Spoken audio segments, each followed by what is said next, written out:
Hi, good evening. Thank you so much for coming out and braving the rain. Just a little bit here, we're washing away. Thank you so much for joining us on our first show of our 21st season. So we're very, very excited.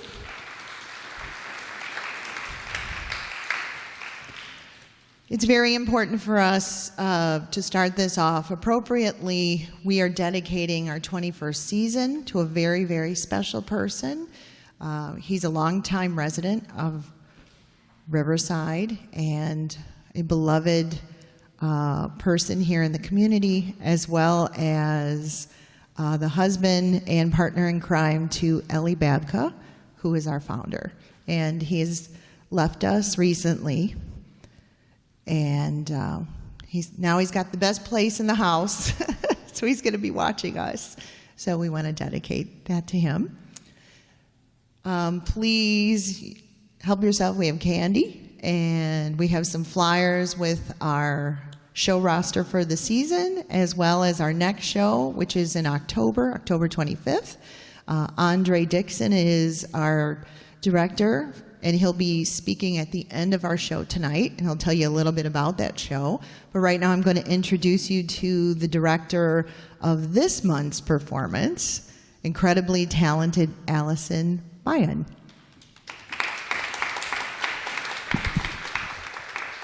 Hi, everybody. Again, thank you so much for coming. And this first show we're going to be doing today, Ellie Babka, one of our founders, was actually supposed to be our opening director for the season. But because of the passing of her husband, she got kind of busy and trying to finish up some loose ends. So we're going to take it over for her. I offered to do that for her. So this was her pick. It's going to be the MGM Theater of the Air's presentation of Slightly Dangerous. Now, the MGM Theater on the Air, it was a one-hour radio show, dramatic anthology. It ran here in the United States, and it was broadcast on WMGM in New York City. It was syndicated to other stations via electronic transcription. And it ran from 1949 all the way through 1951. And it was carried after that on Mutual, which it ran there January through December of 1952. So the nature of MGM's Theater on the Air was that it did not have a regular cast. They would use different MGM movie stars of the era, and they would feature them each week in each one of their shows. Those included Marlene Dietrich, Ronald Reagan, Joan Bennett, George Murphy, Nina Foch, and many others. Howard Dietz, he was the vice president of MGM. He was always the program's host. When he needed a sub, it would be Kerry Wilson. Ed Stokes was always the announcer. If he couldn't make it, Bob Williams was his substitute, and Max Loeb was the director of all of their shows. It was produced by Raymond Kratz, and Joel Herron was their music director. This one we're doing today, again, is Slightly Dangerous. It originally aired January 20th of 1950. Yay, everybody, big Ellie Babka just walked in. This is her show. We're going to dedicate this one to her and Bernie. Well, we're glad she could come. See, she was late, so we got to embarrass her. So now, everybody, you got to give us lots of applause so that she thinks we did a great job with her choice. All right? All right, anyway, again, originally aired January 20th of 1950, and it's a well-done adaptation of a comedy about a small-town girl who becomes a long-lost heiress. And we're going to have Nell get up here, and she's going to get this show started for us.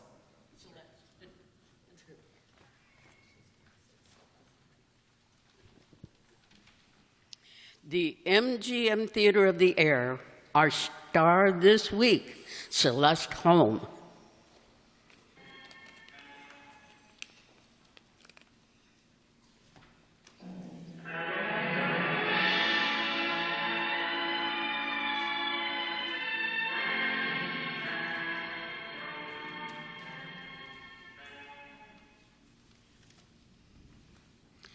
Ladies and gentlemen, your host, Vice President of Metro-Goldwyn-Mayer and celebrated author of many Broadway and Hollywood musical hits, Mr. Howard Dietz.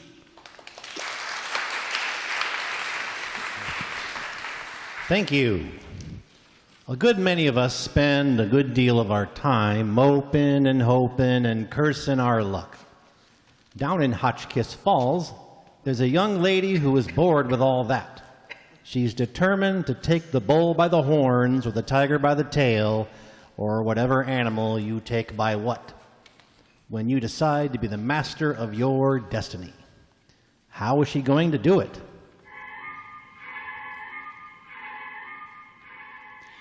I'm going to find me a millionaire father.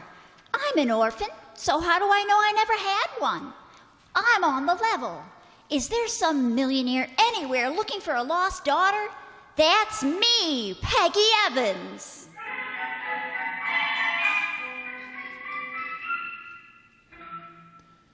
Hold on a minute, Peggy. We'll take up your case in the next hour when we bring you the dramatization of that well-known MGM comedy, Slightly Dangerous, starring Celeste Holm.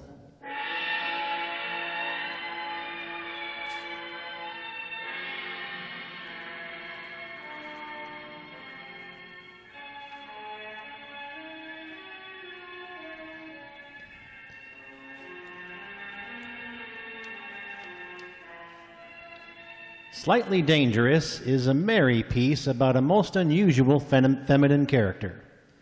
With the curtain up on Act 1, we are in Hotchkiss Falls, where the employees of this branch of the Coast to Coast Small Change Mart are convened for a morning ceremonial.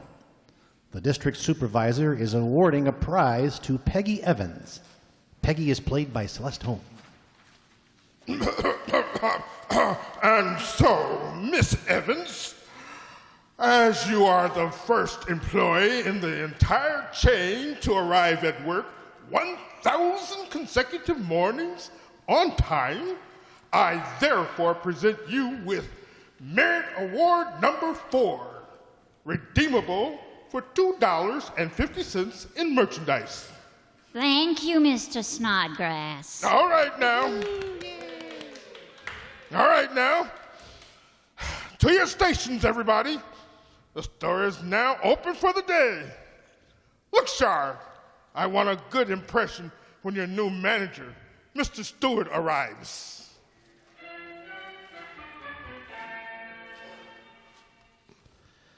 As you notice, Peggy wasn't at all enthused about her award, a fact that puzzles her fellow soda jerk, Mitzi, who wants to know, You ain't excited, Peggy, with your $2.50? You lucky stiff. Lucky? Huh. Well, I just stopped to think, Mitzi. It's funny, 1,000 mornings on time. In another 5 years, I'll get the $10 award. So I'll be 26. What's the beef, honey? In 5 years, you're going to be 26 anyway. It's better they give you $10 then. It's an insult. No, it's wonderful, exciting. Oh, something to look forward to. I'll have such a nice set of memories. 3,000 mornings on time. Well, that'll be something to tell the children about. Except if I have a child, it might make me late one morning. Bound to. Besides, you aren't even married. No, I'm not, and I'm not likely to be. Where would I meet a man? Well, anywhere. Where did I meet Homer? Don't tell me. Under a rock? Oh, that'll do. Until Johnny comes along. Oh, who's Johnny? Nobody. Johnny's what I call him. Call who? Whoever it is. Phil, Joe, Charlie, George, Jimmy. I call him Johnny. Well, what about him? Look, honey, I know a lot of girls got the same kind of life you got, and they love it. Why? Because they got their Johnny. And that makes everything wonderful. It sure does. You just keep laughing at nothing all the time. That's the way it is when you meet up with Johnny. Well, I don't know any Johnny, and I'm not likely to find one around here. Unless it turns out to be that new manager we're getting today, Oh, Mitzi, I'm fed up with life. Honey, relax. I never seen you so worked up before. I've never been on time 1,000 days straight before. Oh, Mitzi, the fates played a dirty trick on me. Be yourself, will ya? Nobody's played a dirty trick on ya. Oh, yes, they did. When they were sitting around declaring and deciding who was going to get what, when they came to me, they said, well, let's make this one nobody. Let's not even give her a family or a home or anything. Let's just give her one thing. A job, the dullest little job we can find. Take it easy, honey. Your job's not that bad, is all that. You'll meet a lot of people. You do lots of interesting things. Like waiting on... Oh, stop it, Mitzi. I could do my job blindfolded. No, you couldn't, honey. There's more to it than you think. I couldn't? Well, I certainly could. Absolutely blindfolded. Well, look, here comes our first customer of the morning. Oh, that man. Now, watch me. I tie this napkin so. I tie it around my Peggy, eyes. don't do that. You'll get in trouble. Yes, sir. Wait on you. Oh, well, what's the matter, miss? Hurt your eyes? My eyes? Of course not. Why? But that bandage over them. New company rule improves efficiency. It does, huh? Your order, please. Doesn't that blindfold handicap your work? Order something in C. I'm sorry to spoil your fun, but I really gotta ask you to take that off. And I'll have to ask you to leave that stool if you're not going to order. The management doesn't allow lounging. Look, number 122, I am the management. I'm Mr. Stewart, the new manager, and you're attracting a crowd. Now kindly take off that blindfold and come to my office immediately.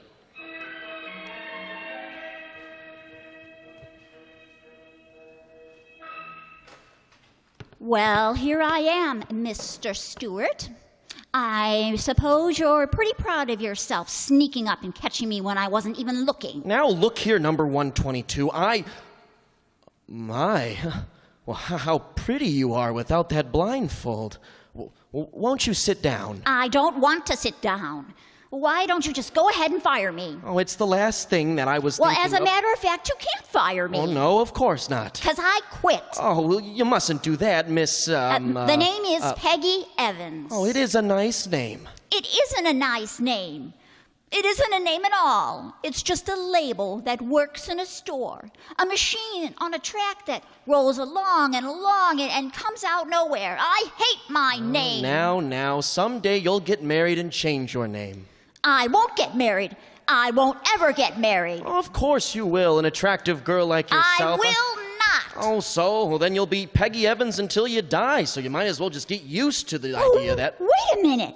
I'll be Peggy Evans till I die. I'm not going to be Peggy Evans until I die. That's an idea. I'm going to be Peggy Evans until she dies. Oh, you mustn't say things like that. Now, look here, Miss Evans. You just take the rest of the day off, and tomorrow we'll have a nice conversation. I won't be here tomorrow. Goodbye. This is the end of number 122. But Miss Evans, And it's the end of Peggy Evans, too. No, wait. Please, Please let go of my arm. No, wait a minute, you can't. Please, I can't let you walk out like this. Stop. You're hysterical. No, I'm not. And you're not Johnny either. Mm-hmm. No one is. No one will cry when Peggy Evans is gone. Take your hands off me.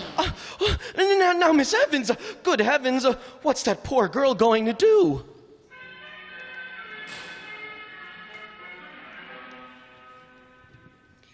Oh, officer, she was such a sweet girl, so nice and refined.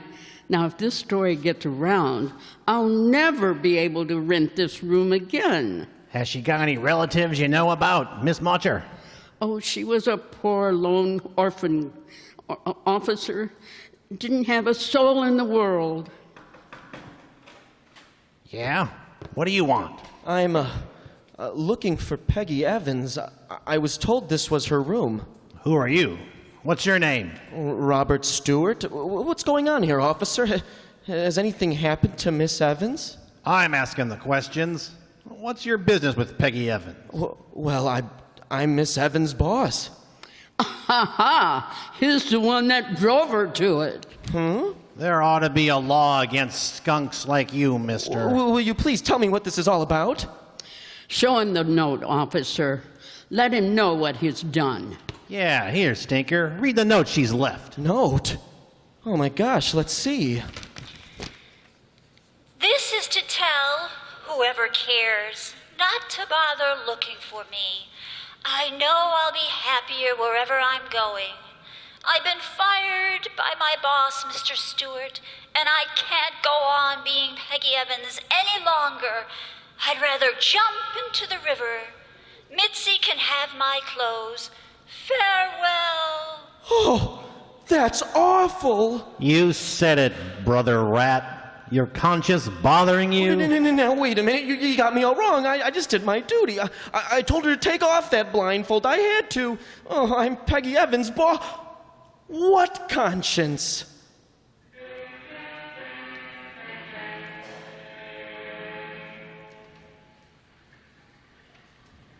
They haven't found her yet, officer, in the river there?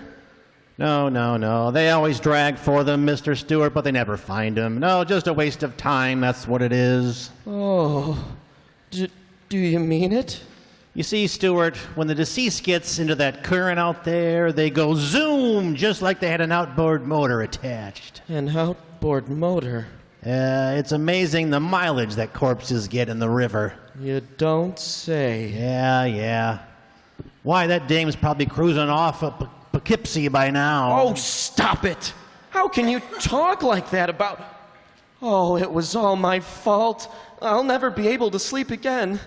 Oh, Miss Evans, why did you do it? You had such a sweet personality.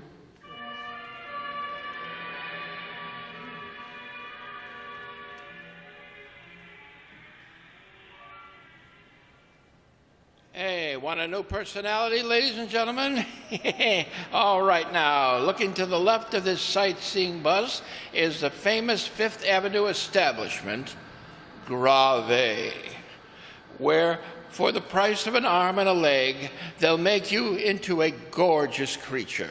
Their famous slogan is, "Let Grave give you a new personality." And now, looking east side... Oh, Mr. Guide? Oh, yeah?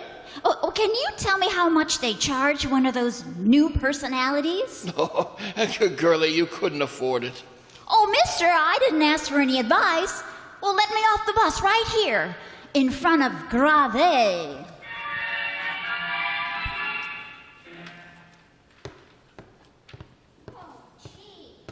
Gee, wow.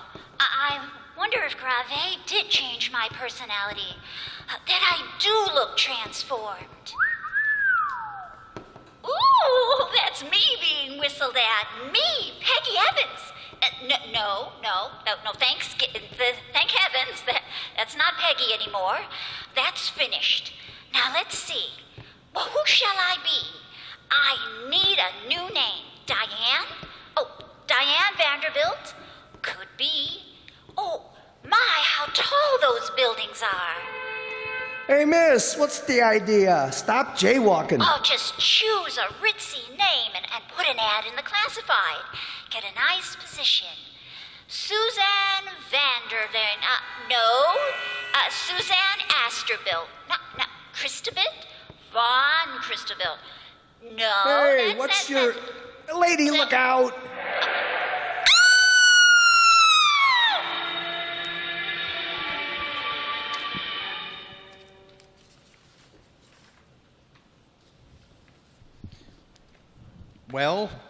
Well, how is she, Doc? Just a bit scratched. She'll be all right just as soon as she recovers from the shock.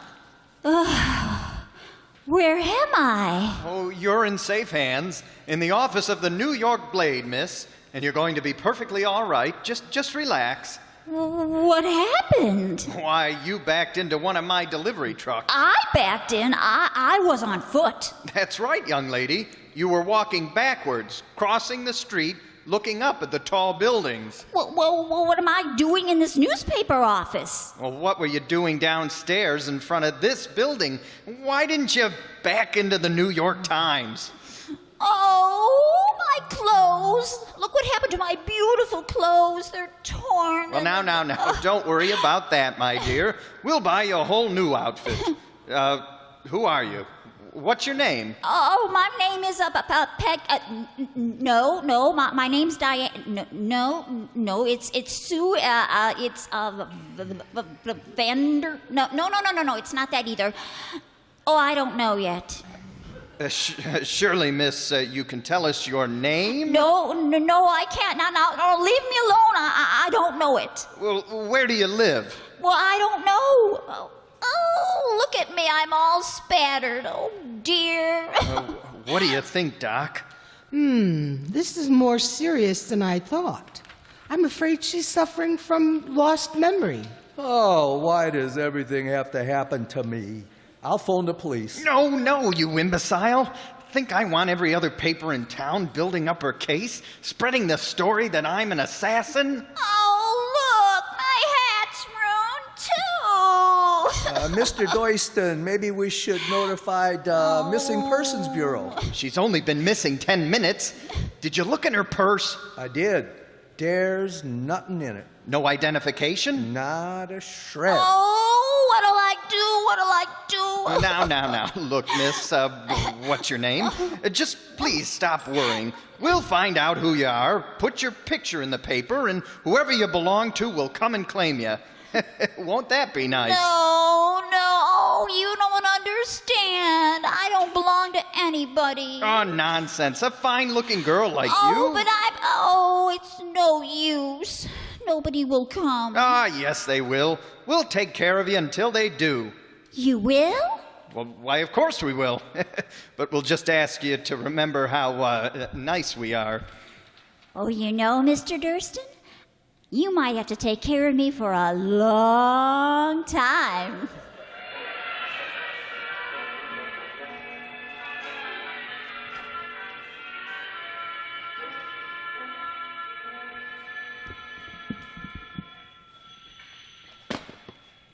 Coast to Coast Small Change Mart. Yes, this is the manager, Robert Stewart. Oh, well, union headquarters, huh? Well, what's the idea of this strike in my store? I say, what's this blindfolded strike? All the employees are standing around blindfolded. The customers are stealing the merchandise. Well, I know it's in sympathy with Peggy Evans' memory, but... Yes, I know it's to protest me driving her to suicide, but I did no such thing. Well, at least I didn't intend to. Oh my gosh. Come and make those employees take their blindfolds off. The customers are walking off with the store. I'll be fired.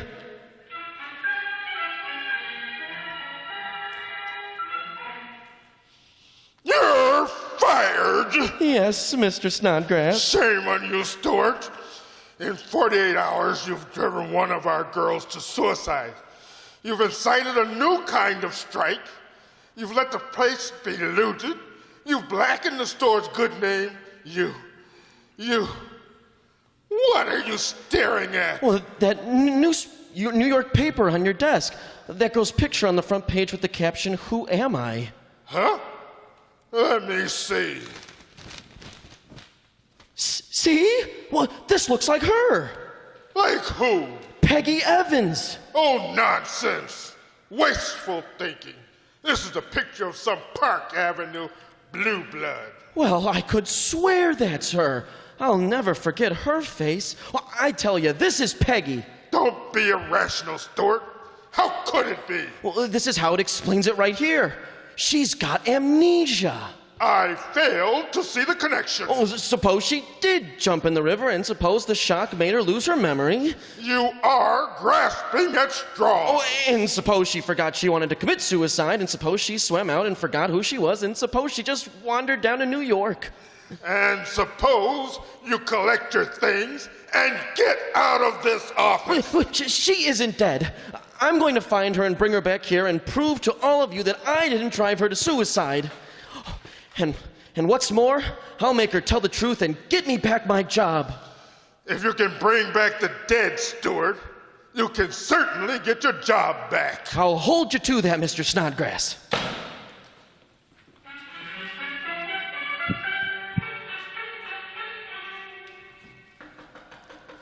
Come in. Why, hello, Mr. Durston. Good morning, good morning. Just thought I'd drop in on my way to the office and see how your memory is getting along. Oh, it's fine, thank you. I remember you perfectly. Well, I see you are dining on steak. Well, I've absolutely no complaints. Well, we must jog that memory of yours. The incredible thing about your case is that you weren't carrying a single bit of identification. And another thing, how do we know you haven't been like this for years? Well, maybe since childhood. Well, I don't remember having amnesia before yesterday. But how could you remember losing your memory? I'm going to run another story today. We'll suggest the possibility that you're an old case, like, well, maybe Judge Crater. Oh, I wish you wouldn't go to all that trouble, Mr. Durston. Well, what do you want to do? Spend the rest of your life in this hotel suite? No, of course not. You know, in a way, I really envy you. Envy me? Whatever for? Well, think of all the exciting possibilities ahead of you. Why, you might be almost anyone in the world, even a missing heiress, say. An heiress? Well, why not? There have been quite a few missing heiresses among the missing cases in the last 20 years. Yes, you might be any one of them. I think I'll run a feature about that. Well, I've got to be going. Think about it. Think hard. Work on it.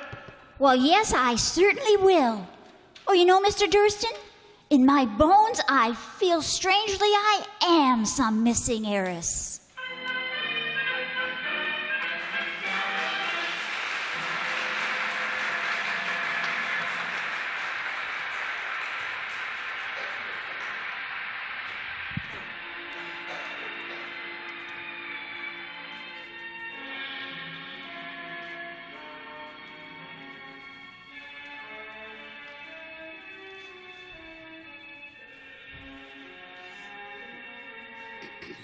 Now for Act 2 of MGM Theater of the Air, starring Celeste Holm.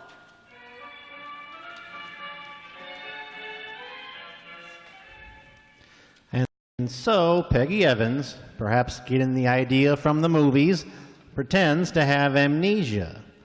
That is, she forgets her past.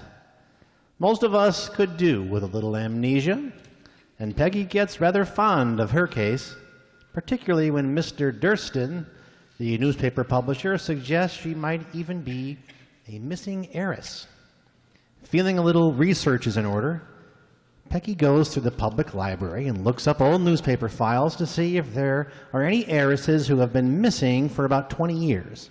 And if there are, which one she'd most like to be. Now let's see. Here's a 1930 headline. This could be it. Carol Burden, millionaire baby missing. Oh, let's see now. Nurse took her to the circus. 3 ring, yeah, Baba. Well, I must remember these details. Well, why couldn't it have been me? Sure, Peggy Evans. Meet your alter ego, Carol Burden, the baby millionaire.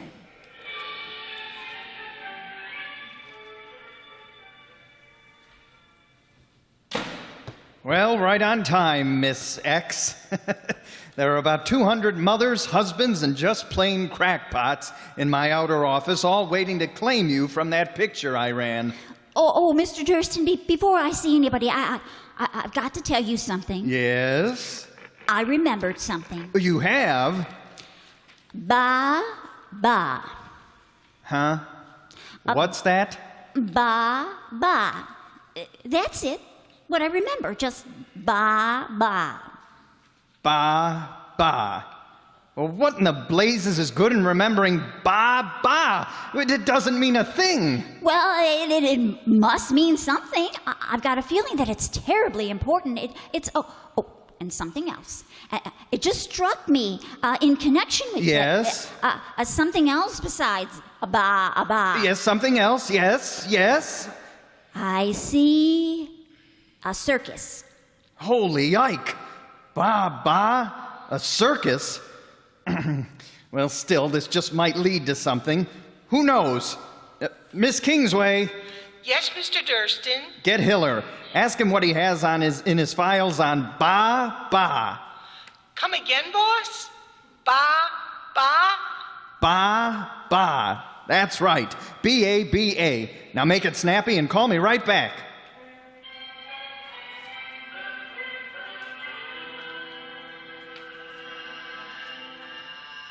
Yes? About ba, boss. Oh, yes, Kingsway. What did you find? Well, I got 3 bas. A Turkish mind reader who cut up his assistant with an axe. Out. What else? Ba, the gorilla from Africa that went to the Bronx Zoo. What's the third? Well, there was a nurse called Ba, the Burden case. In the Burden case. Well, that's right. It clicks now.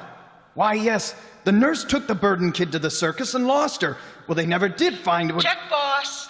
Bring in that file. Yes, sir. Hustle it. Well, my dear. It was a mighty lucky thing you remembered Ba.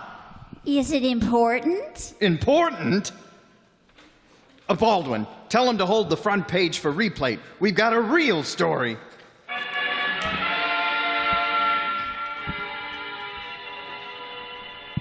Hey, extra. Caught a missing Burden heiress, amnesia victim, thought to be daughter of Soap King. Read all about it. Extra. Here, boy, give me a paper. Okay, mister. Let's see that girl's picture. Eris, my eye! That's her! So I didn't drive her to suicide. It's Peggy Evans, my own former soda jerk, or my name isn't Bob Stewart.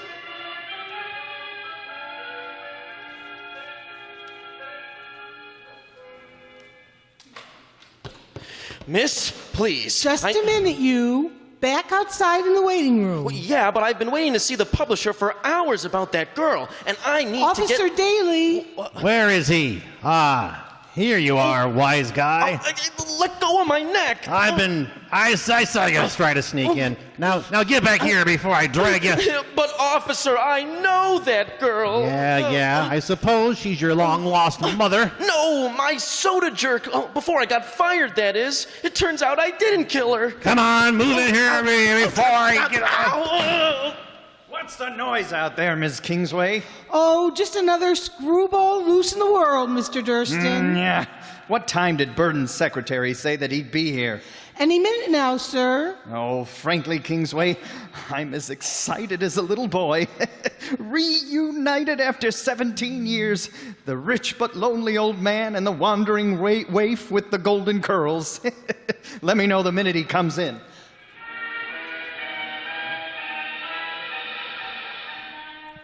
Mr. Burden's here now, Mr. Durston. Good.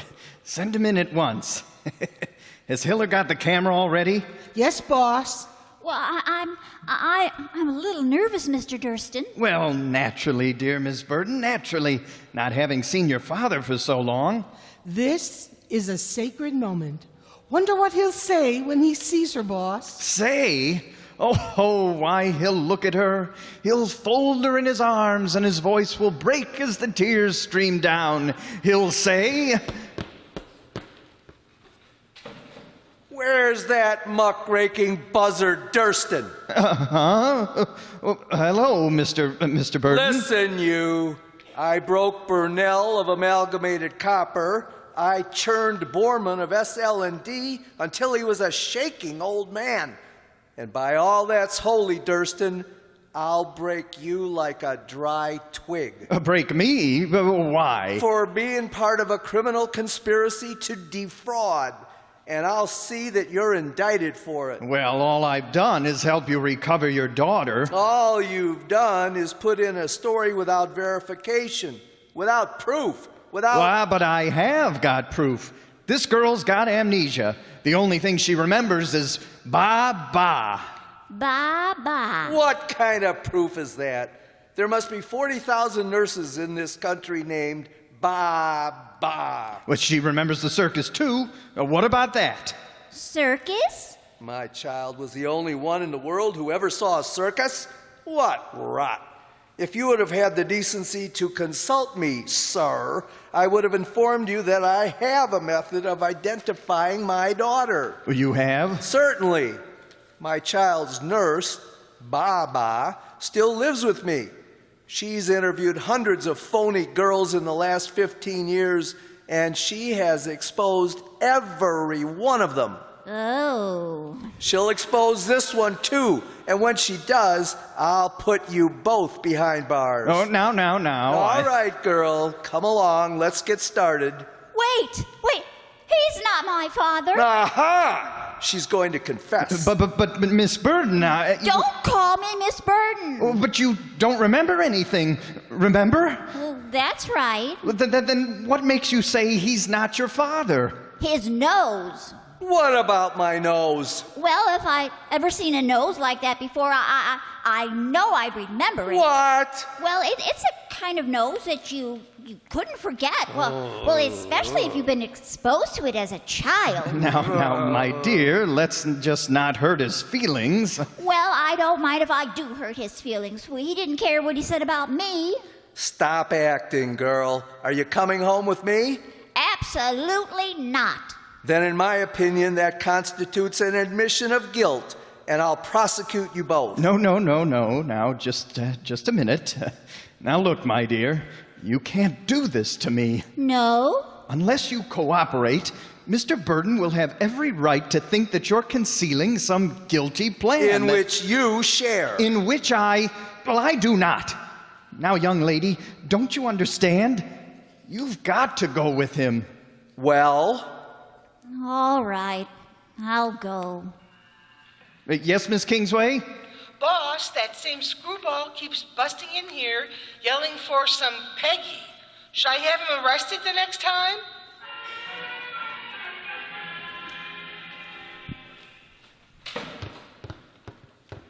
Baba, she's here. I brought her with me. She's in the playroom. Let's get it over with. Plenty of time. No need to get into a tizzy about it. Come here. Let me measure this sweater I'm knitting for you. Oh. Hold still, Master Cornelius. Oh, for heaven's sake. This is no time. Well, you're getting fatter. I am not. You are too. I'll have to add some more stitches. All right. You can do that anytime. No, you need a sweater. I don't. You're always catching cold. Even when you were a little boy, you used to worry me half to death, sneezing and sniffling. Will you please forget about me and come concentrate on her? No need shouting, Master Cornelius. I'm not deaf yet. Well, what's this amnesia victim like? Well, she's prettier than the others. That only makes her more of a problem. Fold her all. I'll show her up. Come on.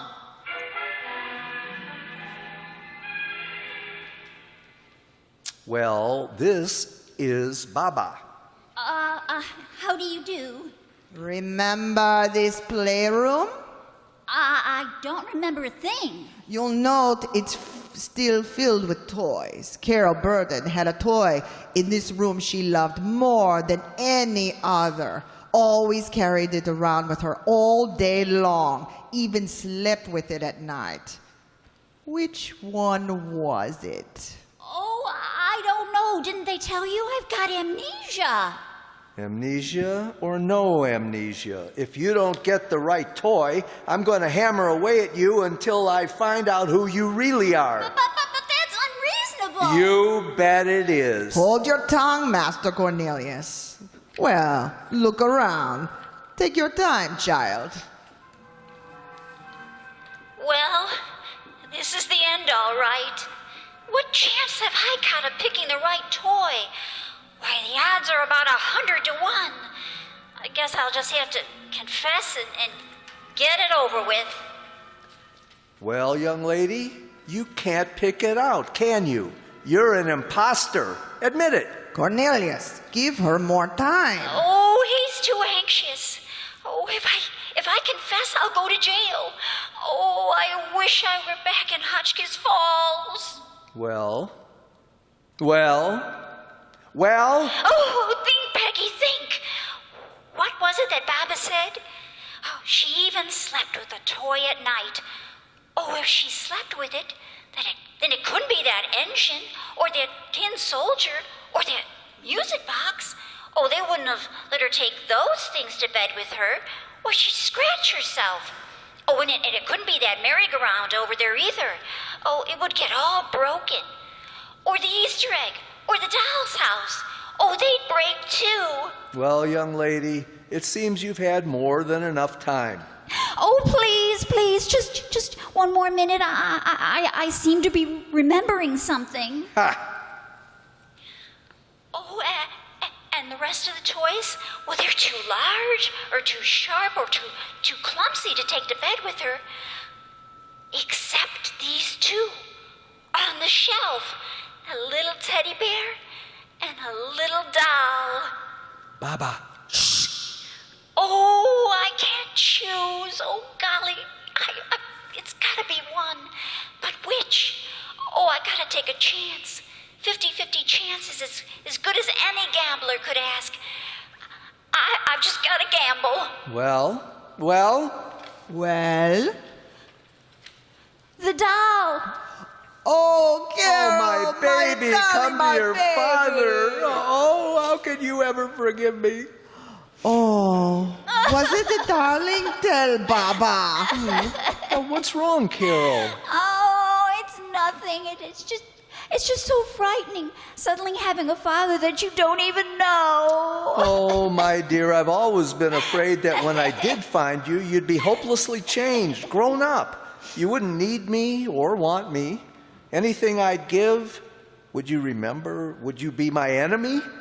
Just remember, you'd been a child. You'd need me. I've done more than just find the girl you used to be, Carol. I've really found my child again. I found a father.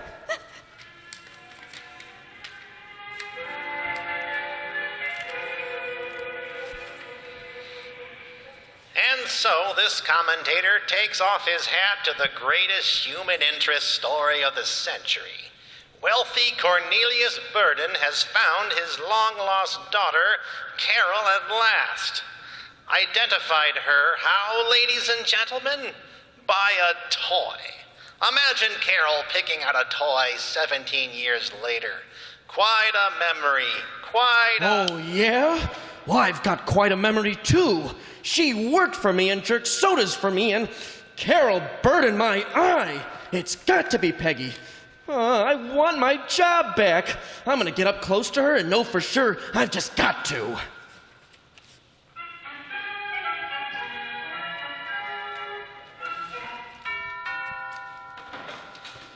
You? Back again? Well, this is the Burden residence, isn't it? Indeed it is. Well, listen, Chief. I'm getting in this time. I doubt that very much, sir. Let me in. I demand to see Carol Burden immediately. This is getting monotonous. Let me in, I tell you. She's not going to get away with it. She's not Carol Burden any more than I am. She's just... Out you go! And stay out! Oh, Hawkins, that man at the door just now. Just another reporter, madam. He didn't fool me one bit. But how did he get past the gatekeeper? I thought I left very strict orders. Oh, my darling, you look pale. Now, it's just another fresh reporter. Nothing to get upset about. But what if he tries to come back? Don't worry, he won't. Don't be frightened. I'll see to it that no more reporters get in here to annoy you. Now, get dressed for the ballet, my dear. Tonight, I'm going to introduce my daughter to society.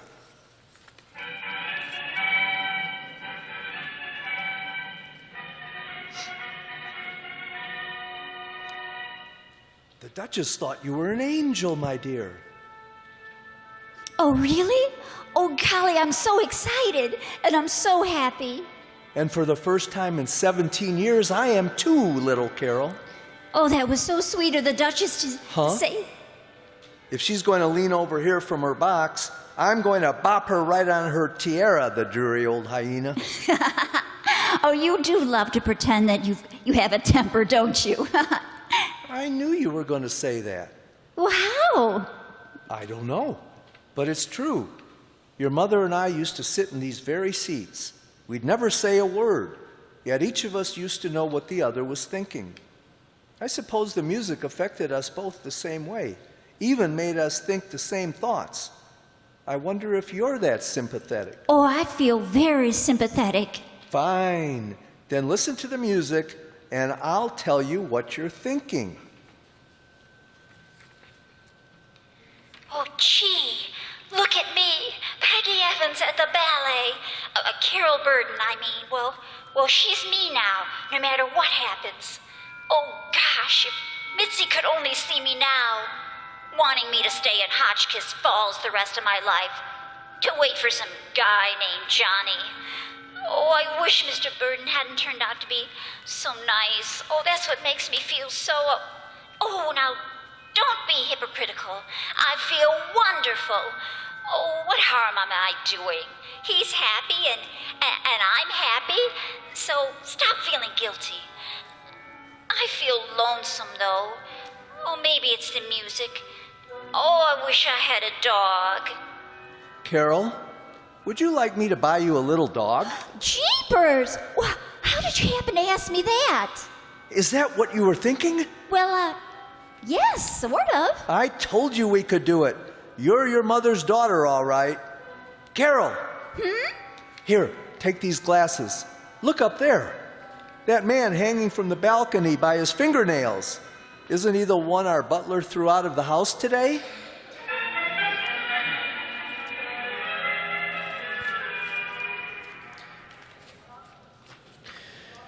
Scotch, bartender.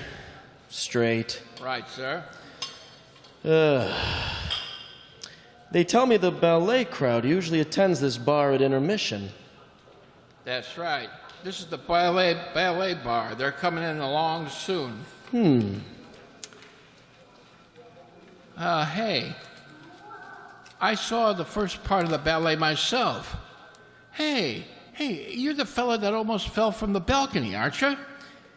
Yeah. Well, boy, you could have crunched some people downstairs. Huh? How'd it happen? Oh, well, I saw a certain face in the box below and lost my balance. Hey, there she is. Just came through the door. Burden and his daughter Carol? She's a real looker, huh? Yeah, I hear she has amnesia. Can't be Carol Burden. Now that I look at her... Oh, gosh, Hey, but it is her. But don't say that. How would you feel if you discovered that the girl you thought you had drowned turned out to have been drowned after all? Huh? I don't believe it. She can't fool me with her blonde hair and then everything. I'll just prove it isn't. Isn't what? Shh. Wait, watch what I do. When she passes by me, I'm going to shout something in her ear from behind. Take her unawares. See how she reacts. But I don't... Shh. One banana split. Coming up. What's that, Carol? I didn't kill her. I didn't kill her after all. Oh, Peggy, hello. This is me, remember. Carol, do you know this eccentric fellow? I haven't the vaguest idea who he is. Oh, Peggy, you're lying. You know you are. All right, Hawkins. Let him have it. Anytime, Mr. Burden. Thanks, Hawkins. I'm glad I had the good sense to bring you along as a bodyguard for Carol. Do you want this fellow arrested, Mr. Burden? Oh, no, Father. Let's not make any more scenes. Oh, Hawkins, you didn't have to hit him so hard.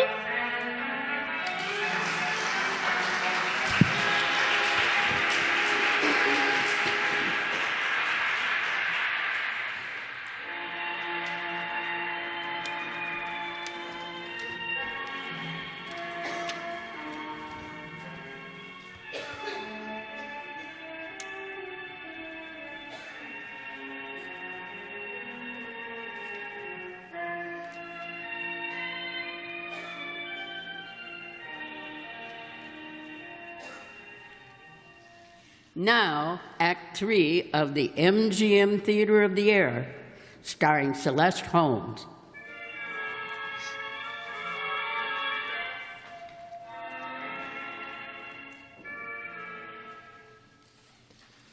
The very, very rich Mr. Burden is giving a party on his very, very large estate. The party is for a dazzling little job who Mr. Burden and the upper crust have decided is the long-lost daughter. LLD is the amnesia victim known as Carol, who is really Peggy Evans. The reception is getting by beautifully. No one is in on it. Well, not exactly no one. There's that doubtful-looking extra waiter wearing what must be a false mustache. His peculiar behavior is accentuated when he suddenly seizes our heroine and whirls her off in a dance. You! You know me even with my false mustache. What do you think you're doing? Dancing with you. Are you mad? How did you get in here? As an extra waiter. Let go of me! Get out! Oh, people are staring! You do remember me. Take this man away! He's crazy! Hey, what's going on there, Carol? Oh, it's that madman again, Father. Throw this lunatic out. Throw him in prison. Wait, just a moment. I'm not leaving this house without my wife. Your wife? Yes, Mr. Burden. My wife. Oh, you must be crazy. You know as well as I that I'm not just... Oh. What were you going to say, Carol? Do you remember? Oh, of course not, sir. How can an amnesia victim remember anything? Oh, Father, that's the hideous part of it. For all I know, it may be true. Of course it's true. Now, Mr. Burden, if you'll pardon us, I intend to take her home. Well, now wait, just a minute. Just a moment, young man. Come with me, sir, to my study. And you too, Carol, let's discuss this in private.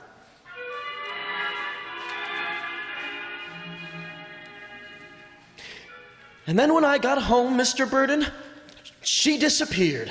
Of course, I was desperate until I saw her picture in the paper and left Hotchkiss Falls right away. And when I called to claim her, she had already left with you. Since then, you know how I tried to reach her, and if it hadn't been for the publicity, I'd have gone right to the police.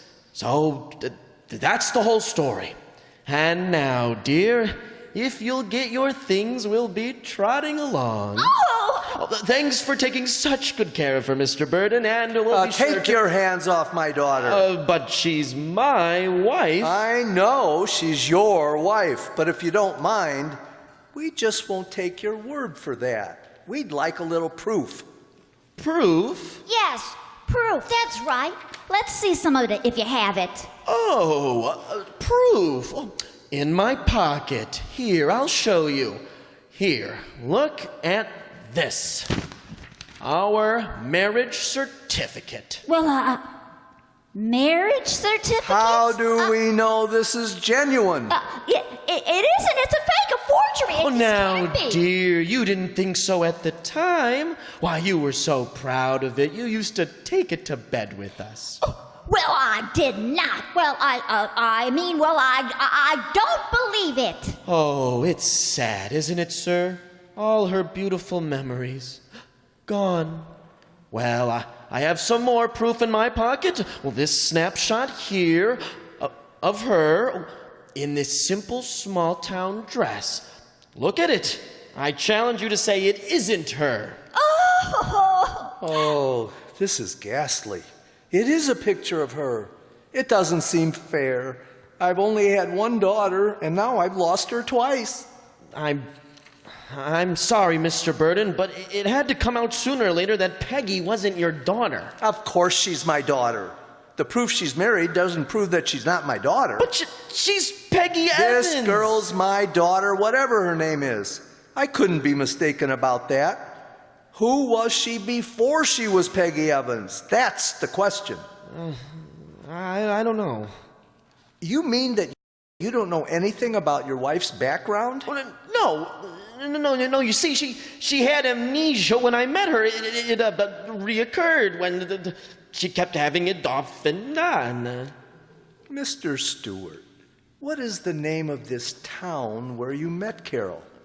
Hotchkiss Falls. And that's where we're going now.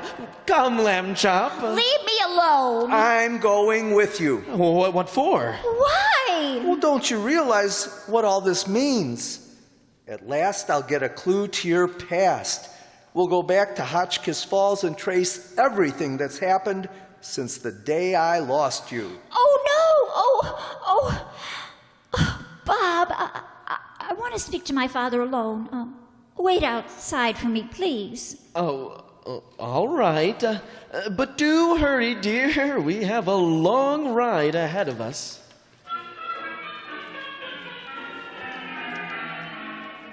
Oh, Father, that man is not my husband. Call it a woman's intuition if you want to, but somehow I know. But the marriage license, the picture. Why would a man make up such a... I think I'll call the police. Oh, no. Let's not do that. I have a better plan. I'll go to Hotchkiss Falls with Mr. Stewart, but you mustn't come along. Just the two of us. Then I can find out what this is all about. You think I'm insane? Let you go away with a man who's not your husband? But don't you see? If I'm alone with him, I can find out everything. I can trap him, because he won't be suspecting anything after I'm with him. But with you along, he'll be on his guard. Carol, if I would let you go and something happened to you, I'd be... Oh, nothing will happen. I promise you. Well then, baby. Oh, thank you, Father. I knew you'd understand. And Father? Yes, dear? I love you to beat the band.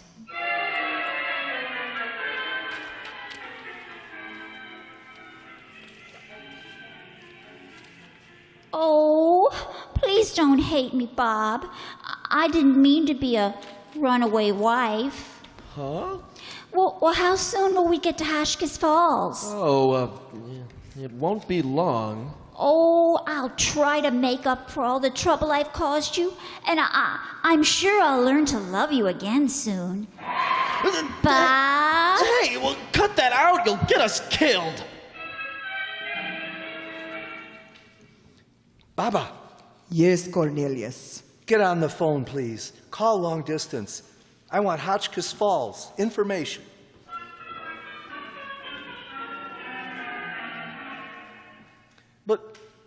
But that's impossible. Now, look here. Are you sure that's the same girl that I've described to you? Well, quite sure, Mr. Burton. It fits her description to a T. Now, look, all you gotta do is to pick up a Hotchkiss Falls Times for the dates I mentioned with a picture on the front page with the caption, Strange Disappearance. And you'll convince yourself the girl you describe is Peggy Evans. And you say this Peggy Evans is an orphan? And you know who her father and mother were? Yes, Mr. Burton. They were local residents here. Why? You're sure as to that? You actually knew her parents? Your statement is one of personal knowledge? Well, no, not personal knowledge, but my reporters verified all that through our local orphanage. Now look, check with the orphanage. If you have any doubt, Mr. Burton, well, look, why question my facts? As the editor of the Hotchkiss Falls Times... Never mind that. Tell me more about the disappearance of this, Peggy. Well, look, it's like I told you. She was unhappy being an orphan and poor, thought fate played a dirty trick on her. She hated her job, hated Hotchkiss Falls.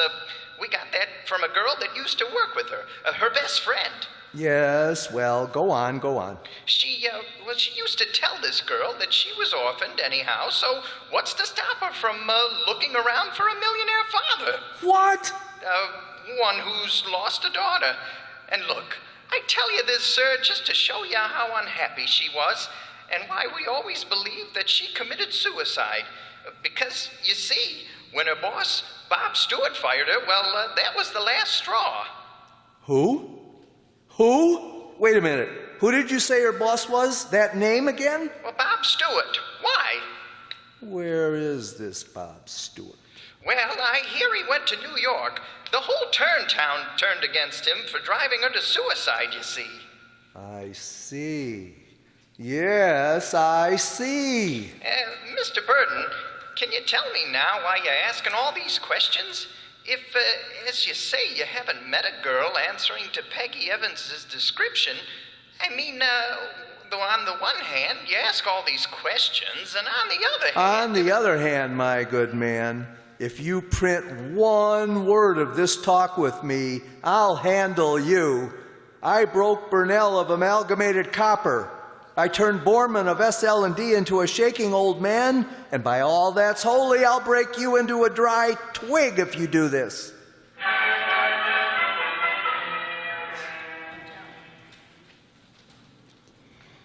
Mrs. Robert Stewart. It's a beautiful name. Will you kindly come off that trapeze and tell me exactly what you're trying to pull? Well, you sound as if you don't even like me. I don't like you. Well, if that's the way you feel, why don't we get divorced? Oh, I get it. You're trying to make that amnesia gag stick. Well, you just had your little fun. I feel fine now that I've got you where I want you. Where do you want me? In Hotchkiss Falls so they can see that you're not drowned. Drowned? Mm-hmm. Oh, I don't remember being drowned. I mean, well, why should I be drowned? On account of that phony suicide note you left. Everybody in town thought that I drove you to it. Oh, my. That must have been awkward. Oh, no, not at all. It was a pleasure not being able to sleep night after night, tortured into thinking myself a murderer. I did all that to you. That's only half of it. Lost me my job. Oh, dear. So you're taking me back to Hotchkiss Falls just to get your job back? Well, just for that. Selfish of me, isn't it? Making you a girl without a future. Well, what do you mean? I mean you pulled the wool over Papa Burden's eyes about as far as it will go. He may be just a bit suspicious of his baby girl from now on. And you're responsible, aren't you? Oh, I wish there was an axe handy. I'd do something nice for you.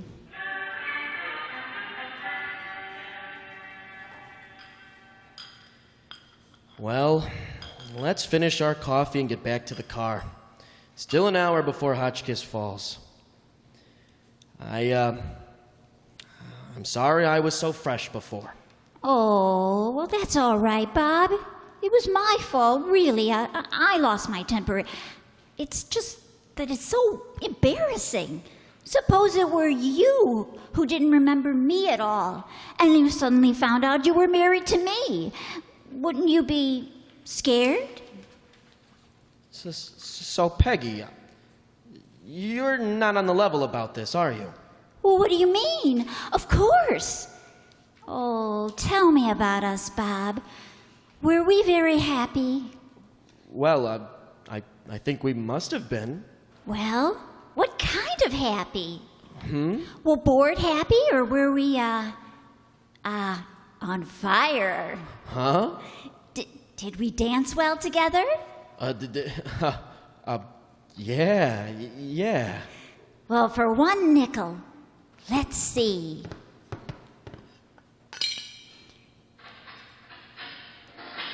Show me, Bob. All right. You're right, Bob. We do dance well together. Yeah. We were on fire. Huh. I remember now. Holding you in my arms like this. Why? Yes, Bob? I get a strange feeling. I mean, with this tune and all. On this part, we'd hold each other close like this and all.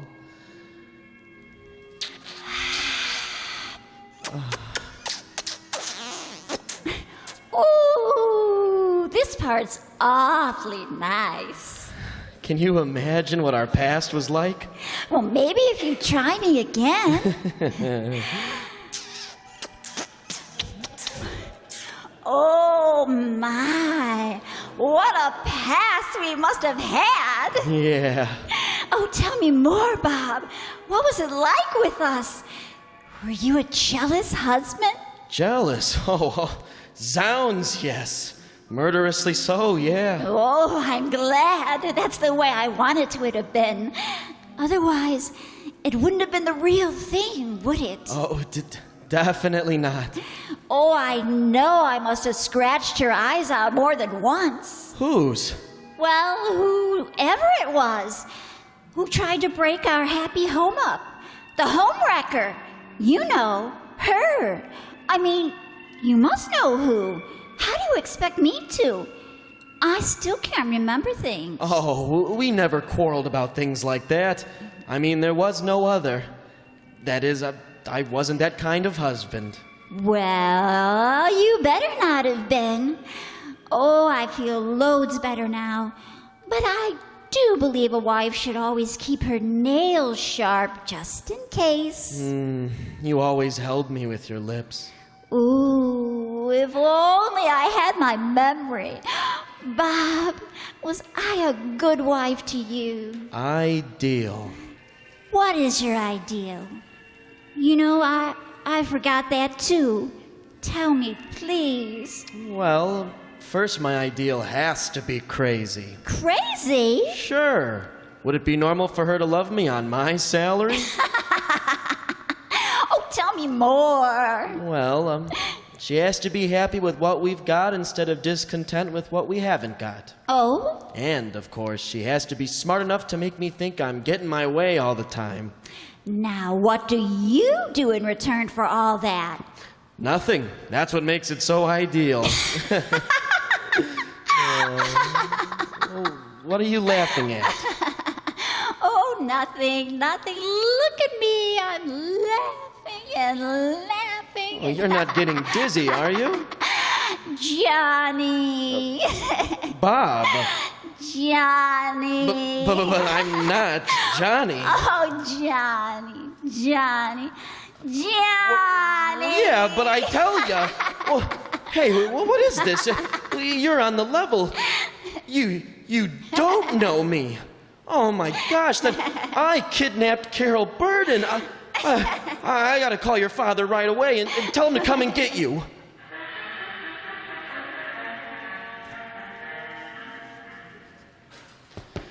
Come on. Oh, let me alone. What's the idea of bringing me to this motel? Because this is where I phoned your father we'd be. Don't you want to go back to your father? Well, what are you crying about? I'm crying because I'm never going to see you again. Well, you won't see me again? Why? Because I'm crazy about you. Oh, but that's impossible. And because I am Peggy Evans. Huh? I can't go on cheating anymore. Oh, gosh. Then I didn't mean to make you lose your job. How could I know about that? And I didn't mean to steal anything from Mr. Burton. Honestly, I'm not a cheater, a crook. I was just... Oh, now, there. Of course, dear. Oh. I just didn't have the sense to wait until you came along. Oh, how could I know it was you? You were the one I was lonesome for. Oh, Carol. Peggy, whatever your name is. Darling. Yes, Bob. I love you. Then you'll wait for me, won't you? Where are you going? To jail. Oh, that's silly. You don't know Mr. Burton. He's sweet, but he's got a terrible temper. And when I tell him the truth, Oh, tell him the truth. Oh, you mustn't or you will go to jail. I've got to pay for what I've done. Now, that's the most selfish attitude I've ever heard. Why, you'd shatter him. You can't be that cruel. No, I won't let you see him. I'll keep him out. Keep who out? Oh. Carol, dear, are you all right? Young man, explain your conduct or I'll shatter you. All right, Mr. Burton, I'll explain what happened. You phoned me and confessed you're not Carol's husband, that you forged that marriage certificate you showed me. Yes, sir. Why did you do it? Well, I thought she was somebody else. Peggy Evans, a girl I used to know, but she's dead. Don't listen to him. He's just saying that because he loves me. He's trying to protect me. Shut up. Shut up, dear. It's no use, Bob. You can't stop me. Go on, child. Well, I can't even believe myself that I could have been as contemptible as I have. I know you won't forgive me, but I do love you. You're an angel, and I'd give anything in the world if you were my father. But you're not. I'm not Carol. I never was.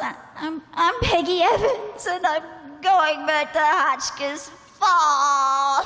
Nonsense, dear. I ought to know my own daughter. You're coming home with me. But I tell you, I'm a cheater. Stop that crying, Carol Burden. Oh, Baba. You ought to have your mouth washed out with soap. Now's a good time as any. Come on, I want to speak to you alone.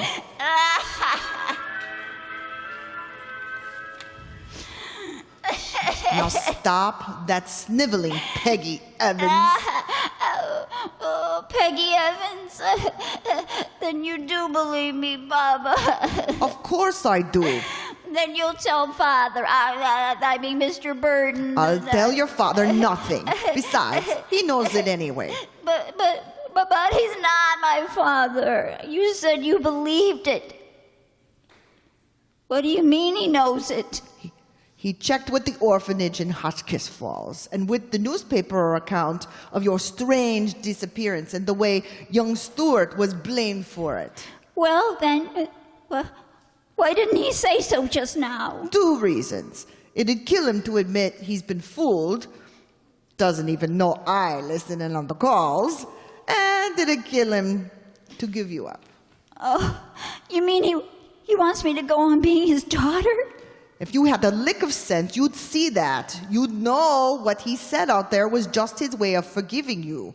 Oh, someday he'll come right out with it. But don't try to force it. He can be awfully stubborn sometimes. But how can he want me? I don't belong there. Stuff and nonsense. You made him happier than he's been in 17 years. That's belonging. Oh, if I could just... You can! Now get out there and show what you've got in you. Do you hate me, Baba? I couldn't hate anybody Master Cornelius loves. Now get!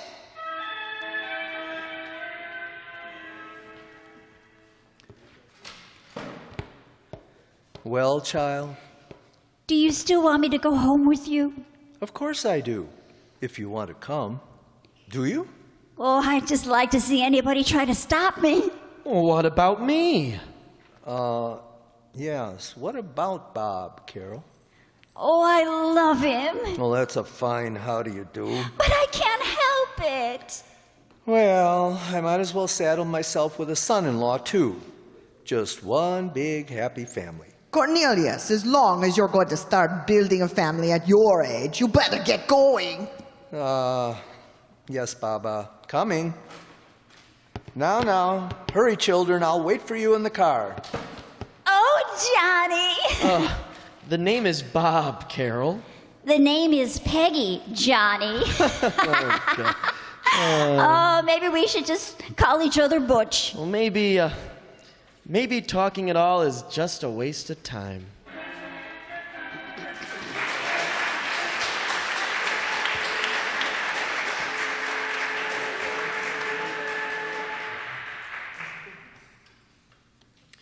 You have been listening to Slightly Dangerous, starring Celeste Holm, adapted for radio by Joseph Ruska.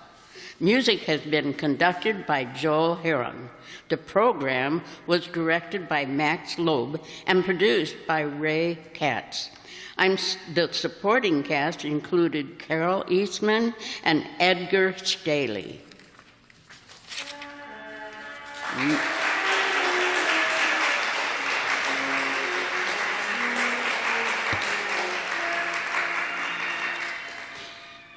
Now, let's meet our cast of MGM Theater of the Air, Slightly Dangerous. Marty McNulty is not only our talented sound effects man for all of our shows, but also played 3 parts in tonight's show. Howard Dietz, the narrator, the police officer, and the radio man.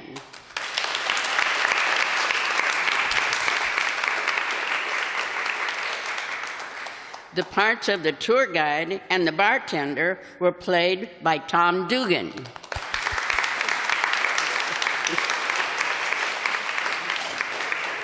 Peggy's dear friend and co-worker, Mitzi, was played by Alison Bihun.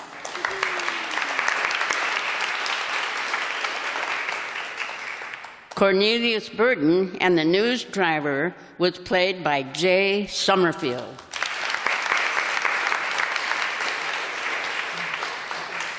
Ba.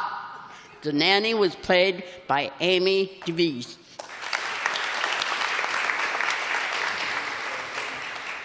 Sue Gadzinski played the part of Miss Kingsway, the receptionist, and the doctor.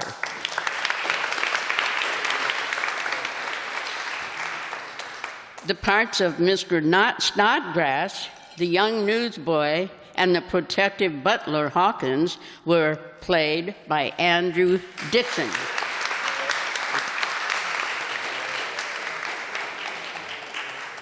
Durston the publisher was played by Jacob Pelka.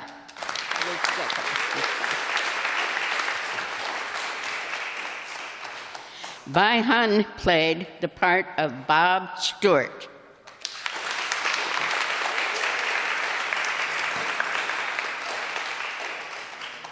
The talented Donna Amesmiser, was the perfect Peggy Evans.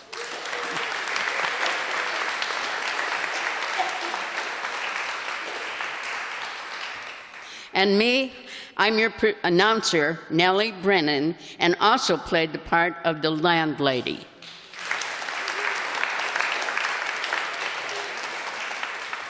Now here is our director for this month's show, Alison Bihun. Again, everybody, thank you so much for joining us on this crummy night. We have a pretty nice turnout. I thought it was going to be a little less because of the rain. But we do have some special people to thank for tonight. We have to thank our soundman and videographer, John Justimino and Lorenzo Cordoba. We have a big thank you to Andre Dixon for not only being one of our wonderful voice actors, but he also runs our YouTube channel. So we are able to share all of our shows every week or every month all over the world. And when he gets up, maybe he can tell you some of the places we've been seen in. So Andre, thank you. Another huge thank you over here to Marty McNulty, not only for all the sound and everything, but he also runs our Twitter and Facebook pages. So we're all over the place. So for you social media people, jump on in. When you're checking out before the end of the day, please stop over at our table. We have a list of all of our remaining shows for the season. We also have some yummy candy, so grab some on the way. Also, big shout out goes to the Riverside Township Supervisor Vera Wilt and the board for giving us this opportunity to bring old time radio here to the stage of the Riverside Town Hall. So now real quick, we'd like to introduce Andre up here. He's going to be our director for our October show. He'll give you a little rundown on what's going to happen next month. Thank you, Alison.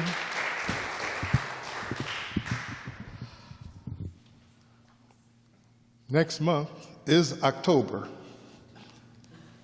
I know you didn't know that. And I've been directing in October for the last 4 or 5 years.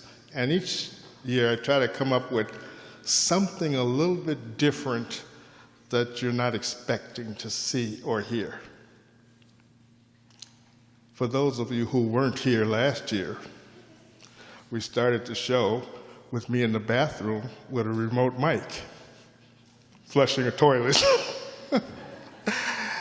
Some people found it funny.